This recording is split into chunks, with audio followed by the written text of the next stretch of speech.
Англи хэл дээрх YouTube видео үзээд ойлгохгүй өнгөрөөж байсан уу? Өнөөдөр Google-ийн дөнгөж гарсан түүлээр ямар ч видеог шууд монголоор сонгох аргыг зааж өгье. Үнгүй секундын дотор. Сайн байцгаана уу? Erika Left тавтаа морил. Энд бид хамтдаа AI tool сурдаг. Өнөөдрийнх бол Gemini 3.5 Live Translate. 2026 оны 6 сарын 9-нд гарсан 70 гаруй хэлийг real time орчуулдаг шинэхэн tool гарсан байна. Эхэлцгээе. Бид өдөр бүр англи хэл дээр хичээл, подкаст, мэдээ үздэг. Гэхдээ заримдаа хурдан ярихаар эсвэл нэр томьёо нь хүн дээр ойлгомжгүй болдог. Subtitle байдаг ч уншиж амжихгүй тэгвэл сонсоод л шууд монголоор ойлгочих боломж байна. За дэлгэцийг минь дагаарай. Маш амархан. Эхлээд бүгдээрээ AI Studio цэг google.com руу ороод Playground-а сонгоно. Playground-а сонгосныхаа дараа Explore Google Models гэж гарч ирнэ. Тэрний дараа Speech and Music-ийг сонгоод тэрний дараа нь Gemini 3.5 Translate Preview-г сонгоно гэсэн. Дөрөвдүгээр алхам нь Target Language хэсгээс бүгдээрээ та ямар хэлээр үзмээрэн тэр хэлээ сонгоно гэсэн. За монгол хэлээ одоо сонгоод тэг хамгийн сүүлд нь Try the Live API гэж гарч ирсний доор нь Share Audio from Tab гарч ирнэ. Тэрийг дарсны дараа Chrome Tab гарч ирэнгүүт YouTube Tab-а сонгоно. Анхаарах зүйл нь болохоор Also Share Tab Audio-г заавал идэвхжүүлнэ гэсэн үг.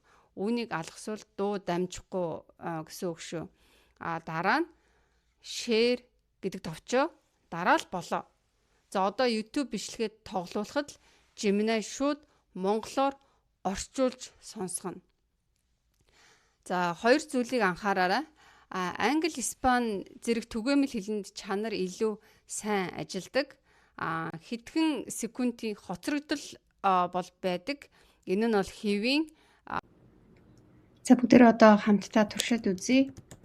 Google цэг ai.com руу ороод Google AI Studio-го ингээд сонгоод Playground руу орсны дараа модесээ сонгоод Speech and Music руу ороод за Gemini 3.5 Translate сонгоод мөн English хэсэг дээр энэ Target Language хэсэг дээр монгол хэлээ сонгоод мөн дараа нь Share Audio from Tab сонгоод за тэгээд Chrome Tab дээр YouTube хэсгээ сонгоод share хийхэд л болоо.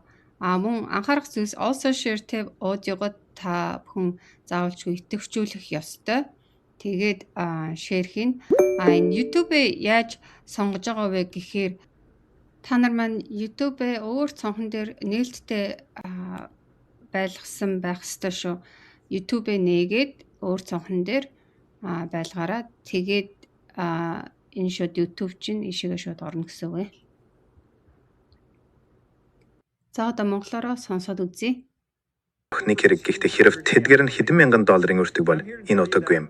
Удахгүй та энэ үнэхээр боломжтой гэдгийг ярах болно. Тиймээс эхлээд Claude-тай тохируулцгаая. Би үнийг 200 гаруй хиймэл оюун ухааны кино бүтээх хэрэгсэл дээр турш үзсэн бөгөөд бараг бүгдэн зүгээр мөнгө авах гэсэн залмих гэдгийг хэлсэн юм. Гэхдээ тэр олон замбраагүй залмихны дундаас би 5 хэрэгслийг олсон бөгөөд тэдгээр нь анхаарал хандуулах ёстой юм. Эдгээр хэрэгслүүд контент бүтээх, кино бүтээхэд туслах болно. За одоо энэ англи хэлнээс шууд монгол хэл рүү ингээд орчуулсан түрүүний видеоны бичлэгний маань ингээд транскрипт нь шууд ингээд орчуулсан шууд ингээд гараад ирлээ. Үнэхээр гайхамшигтай биш гэж юу? Ингээд бид нэр хаанаас ч ямар ч бичлэгнүүд, YouTube-ны бичлэгнүүдийг шууд монгол хэлээрээ үзэх боломжтой болсон байна. Хэрвээ танд энэ tool хэрэг болсон бол лайк дараарай. Мөн subscribe хонхон дээрээ дарж шинэ мэдээлэлээ цаг алдалгүй аваарай. Хамтдаа бүтээж, хамтдаа хөгжиж, дараагийн бичлэг дээрээ уулзцгаая.